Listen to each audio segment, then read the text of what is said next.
Hi, PerspectiveWeather.com meteorologist Paul Dorian here on Thursday, December 3rd. The threat of a significant coastal storm continues for the northeastern part of the nation in the Friday night, Saturday time frame. It looks like there certainly is potential for some heavy rain along the immediate I-95 corridor region all the way to the east coast.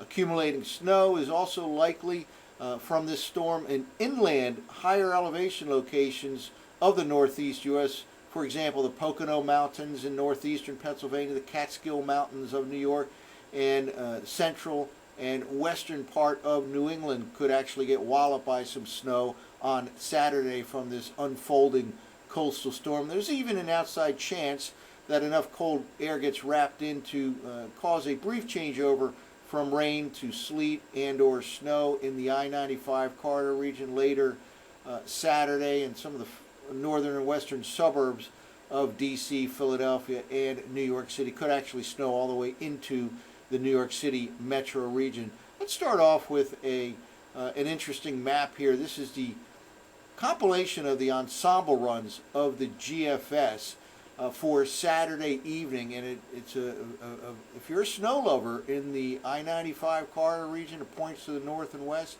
This position right here is actually a pretty good position. If only we had some colder air around. That's the problem here. We kind of have a marginal cold air mass as we enter this storm time period later tomorrow into the day on Saturday. This is indeed a favorable position for some snow, certainly north and west of the I-95 corridor region. Now, this time of the year, you always have the climatological problem of the sea surface temperatures in the western Atlantic still relatively warm.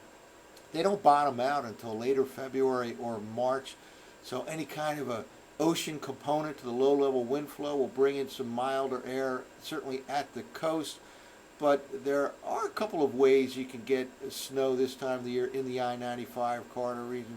First of all, you can get cold air wrapping into the system, and indeed that looks like that is on the table here. We're going to have a high pressure area building across the southeastern part of Canada, so some of that cold air will get wrapped into the system, and you could always have some dynamical cooling effects of a rapidly intensifying storm. It's still not 100% how strong this storm will get, but if it intensifies rapidly enough, it could actually cause some strong uplift, which helps to cool off the atmosphere, and you can get a changeover from rain to sleet or snow even in the I-95 corridor region if that in fact happens during the day on Saturday. But these red areas here mark all the different positions of an ensemble member of the GFS run from 0Z last night. So still a spread from well inland to well out off the mid-Atlantic coastline. This is kind of the mean right in here, and it's a pretty interesting position for low pressure area this time of the year.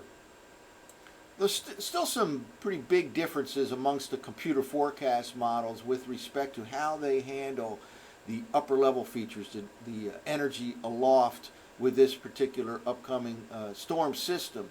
The European model, which we'll show right here, phases a southern stream with a northern stream in time to produce a significant coastal storm all the way from the D.C. metro region in terms of rainfall to northern New England, where there will be some snow associated with this particular system. GFS does not quite phase the southern stream with the northern stream like the European model, so while it does have a strong storm and a lot of precipitation in the northeast U.S., it's not quite as bullish on the overall precipitation pattern as is the European model.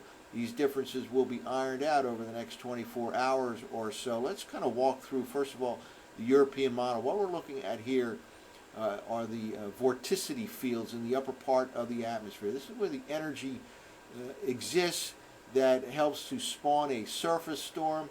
And we'll kind of walk through. This is the beginning of the day on Thursday, and this is the area right here where there's some upper level energy. It's kind of stretched out here in two different forms. Let's just move forward here and watch what the European model does here as we just move forward. Now at this particular time, notice here, and this is now tomorrow morning, Friday morning, here's the main wave of interest here, but notice northern wave of energy here crossing the Great Lakes region, and these are the two that the European model does phase together, creating a very healthy coastal storm by the Friday night, Saturday time frame. Here, let's move forward here, and here we go by Friday night, starting to kind of phase together the northern stream and the southern stream, and here we go into Saturday now. By Saturday morning, a phasing together of these, a significant coastal storm right in this region right here, even in kind of a negatively tilted trough axis here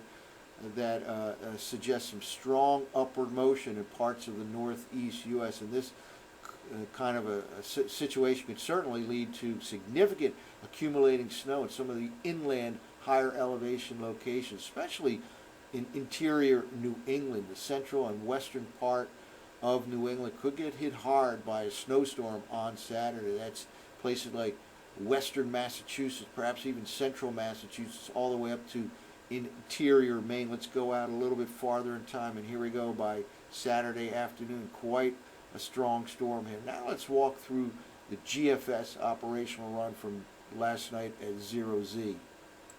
Well, we start off today pretty similar, a stretched out upper level feature out over the central part of the nation and back into the southwestern U.S. Now let's move forward here. This is again the 0Z operational run of the GFS. Here we are by Friday morning. Some signs of a northern stream system with the GFS model run. And here's the main wave here. A little bit of energy hangs back and then never really catches up with the northern stream here in the GFS. This does become a potent system by itself, but unlike the European model, there really is no phasing of the northern stream with the southern stream. This is the Friday night forecast map, and let's move ahead here. And again, there goes that northern stream system off ahead of the southern wave here. This indeed does result in a strong coastal storm here, right in this region right here, but not quite as strong or impactful, let's say, as the European model run. We'll see how these differences get ironed out over the next 24 hours or so, but those are the features to monitor: the northern wave of energy and the southern wave of energy. Well, before we take a look at the surface maps from the operational run of the GFS, let me just show this with the phasing of the two different waves, the northern stream and the southern stream. In the European model, it goes all out with the snowfall accumulation forecast, as you might expect. It intensifies the storm very rapidly, wraps in some cold air, and look at these snowfall amounts. Now again, this is by far the most bullish model in terms of snowfall amounts, but this is from the entire storm up to 24, 25 inches in western Massachusetts. This is from the 0Z run of the European model, the operational run of the European model here. Even some snow accumulations going all the way back to the far northern and western suburbs of Philadelphia and New York City, for example. But this is on the table, certainly for interior sections of New England especially those higher elevation locations. This could turn out to be quite a substantial snowfall during the day on Saturday. Well, let's now go back to the operational run of the GFS and look at its surface forecast maps. Again, not quite the phase that the European model is predicting right now. We'll see what evolves over the next 24 to 48 hours or so. Again, both models have a healthy storm system, but the European model goes all out with a major snowstorm for parts of New England especially. Here we are starting off today. Some precipitation, not a whole lot, but some precipitation associated with that southern stream that's kind of stretched out. And the fact that it's stretched out kind of lessens its impact in terms of total precipitation at this particular time. But then we'll see how it evolves as it interacts with that northern stream. Now again, this is GFS model by tomorrow morning, by Saturday morning, has low pressure over the western part of Virginia. A nice upper level wave supporting this, but again, it's not quite merging at this time with the northern stream like the European model has. Nonetheless, it'll intensify and become quite a storm here on the GFS model. Notice the blue starting to show up on the western side here. And also notice this high pressure area. We talked about this a little bit up front. High pressure builds into the southeastern part of Canada during the day on Saturday, and that's your cold air source. It very likely will get wrapped into this system, causing a changeover to snow in the higher elevation areas of, let's say, the Poconos, the Catskills, certainly interior New England as well. Even an outside chance that it gets cold enough in the I-95 corridor region for a brief changeover to sleet or snow or a mix of the two later in the day on Saturday. Let's move forward again.